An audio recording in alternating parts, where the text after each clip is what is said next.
Hello guys, welcome to കാസ്ട്രോണ്ടർ movie media. ഇന്നിവിടെ review ചെയ്യുന്ന പടത്തിൻ്റെ പേര് കോലി ദി പവർ ഹൗസ്. പടത്തിൽ അഭിനയിച്ചിരിക്കുന്നത് രജനികാന്ത്, നാഗാർജുന, ശോഭന. അതൊരു ഫോട്ടോ കാണിച്ച് വന്നേ ഉള്ളൂ. പിന്നെ ശ്രുതി ഹാസൻ, സത്യരാജ്, അമീർ ഖാൻ, അസ്കേമിയോ, സൗബിൻ ഷഹീർ, ഉപേന്ദ്ര, അബു സലീം, അജയ്, പിന്നെ മഹേഷ് മഞ്ചരേക്കർ,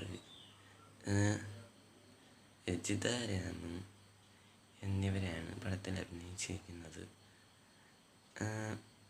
പടത്തിൻ്റെ ഡയറക്റ്റിംഗ് ചെയ്തിരിക്കുന്നത് Lokesh Kanagaraj, cinematography by Girish Gangadharan, music by Anirudh, edited by Philomin Raj, stunts by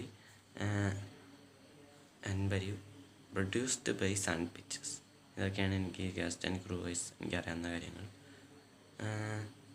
പടം എങ്ങനെയെന്ന് ചോദിച്ചാൽ, പടത്തിൻ്റെ പോസിറ്റീവ്സ് പറയാം. ഒന്ന്, അനിരുദ്ധിൻ്റെ മ്യൂസിക് ആൻഡ് ബീജിയം സൂപ്പർബായിട്ട് ചെയ്തിട്ടുണ്ട്. പിന്നെ രജനീകാന്ത് സാറിൻ്റെ ഫ്ലാഷ് ബാക്ക്, പിന്നെ ഉപേന്ദ്ര കാട്ടുന്ന സീനുകൾ, പിന്നെ ഇതൊരു സീനുണ്ട്, മീൻസ് സത്യരാജ് മരിച്ചെന്ന് പറയാൻ കേൾക്കുമ്പോൾ രജനീകാന്ത് ഇമോഷണൽ ആവുന്ന സീനുണ്ട്. അപ്പോൾ ആ സീനും അത്യാവശ്യം വർക്കായി. വേറെ ഒന്നും എനിക്ക് സിനിമയിൽ അത്യാവശ്യം വർക്കാവാത്തതാണ്. എനിക്കെല്ലാം എനിക്ക് ഒട്ടും വർക്കായിട്ടില്ല. പടത്തിൽ ഹൈലി പോസിറ്റീവ് മീൻസ്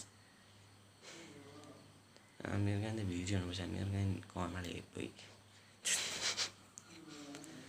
അങ്ങനത്തെ ഒരു ഊള കോമി. ഞാൻ വിചാരിച്ചു അങ്ങേര് മറ്റേ സെക്കൻഡ് പാർട്ടിലോട്ട് ലീഡ് വരാൻ വേണ്ടിയിട്ട് വരണേന്ന്. നോക്കിയപ്പോൾ ഉണ്ട് ഇങ്ങേര് മറ്റേ ഫ്ലാഷ് ബാക്ക് കഴിഞ്ഞപ്പോൾ ഇങ്ങേര് അണ്ണ നിങ്ങളാ എന്നൊക്കെ പറഞ്ഞിട്ട് വീഡിയോ വലിക്കണം. രജനീകാന്തിൻ്റെ കൂടെയും ഉപേന്ദ്രയോടെയും വീഡിയോ വലിച്ചിട്ട് മറ്റേ രജനീകാന്ത് ഒറ്റ തലവണ്ടിക്ക് അടിക്കും, മറ്റേ സൗബിൻ്റെ തലവണ്ടിക്ക് ഇട്ടടിക്കും. അങ്ങേര് കുഴിയിലോട്ട് വേണം വേണ്ട. അങ്ങേര് അവിടെ വെച്ചും കൊണ്ട് വന്നിട്ട് ഓടിക്കൊല്ലാണ്. എന്തോന്ന് ക്ലൈമാക്സ് അടിയത്. ഇയാളെ അരൺമണി ഇന്ന് കോപ്പി അടിക്കുമ്പോൾ ഒന്ന് മര്യാദയ്ക്ക് കോപ്പി അടിക്കണുണ്ടാകുന്ന. പിന്നെ ഈ പടത്തിൽ എന്ത് സന്ധിക പറഞ്ഞാൽ വെറുത്തു. പിന്നെ ടെസ്റ്റിൽ സജിത രാമ വില്ലെത്തി. എന്ത് കൂടെ ഗസ്റ്റാണത്. സൗബിൻ വില്ലെന്ന് പറഞ്ഞാൽ ആദ്യം കണ്ടപ്പോൾ മനസ്സിലായി. സജിത കോമഡി ഇതൊരു കോമഡി ചെയ്തത്തിന് ഞാൻ അത്രയ്ക്കും കോമഡി. പിന്നെ രജനീകാന്തിൻ്റെ എൻട്രിയൊക്കെ കട്ട കോമഡിയാണ്. നോക്കിയപ്പോൾ അങ്ങനെ കശ്യാപ്പുകാരൻ രജനീകാന്ത്. എന്താണോ രജനീകാന്ത് വൈരവേരി അമ്യൂരത്ത്. അതെന്ത് കേട്ടെ, വൈരവേരി ഇസ് ഗുഡ് മൂവി, ബട്ട് ചില കാര്യങ്ങളിൽ എനിക്ക് നെഗറ്റീവ് വന്നിരുന്നത്. വേറെ it's above average film for me. ചില കാര്യങ്ങൾ നെഗറ്റീവ് ഉണ്ടായിരുന്നതുകൊണ്ട്.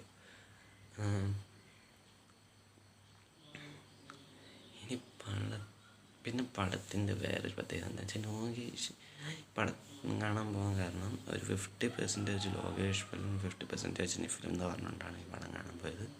ബട്ട് വിചാരിച്ചത്ര ഇല്ല. പക്ഷെ ലോകേഷ് പടം എന്ന് വിചാരിച്ചുകൊണ്ട് കാണാനും പറ്റില്ല, രജനീകാന്ത് ചുറ്റും കാണാൻ പറ്റില്ല. അതൊരു പടം. എനിക്ക് പടം ഇന്നലെ 11:55 ഇങ്ങോട്ടാണ് കണ്ടത്.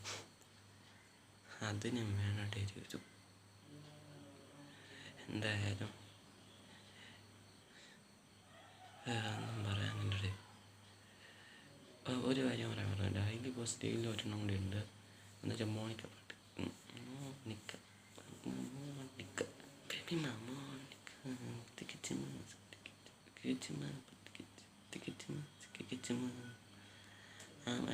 സൂപ്പറായിരുന്നു. വേറെ ഒന്നും എനിക്കിത് നല്ലതായിട്ടൊന്നും ഫീൽ ചെയ്തിട്ടില്ല. സ്റ്റാൻഡപ്പ് കട്ട ഷോ ഒക്കെ എനിക്ക് എങ്ങനെ ഡെയർ റേറ്റഡ് എടുത്ത് പറയാൻ പറഞ്ഞു. വിക്കിപീഡിയത്തിന് മിക്സ്ഡ് പോസിറ്റീവ് റിവ്യൂ കിട്ടിയെന്നാണ് പറയണത്.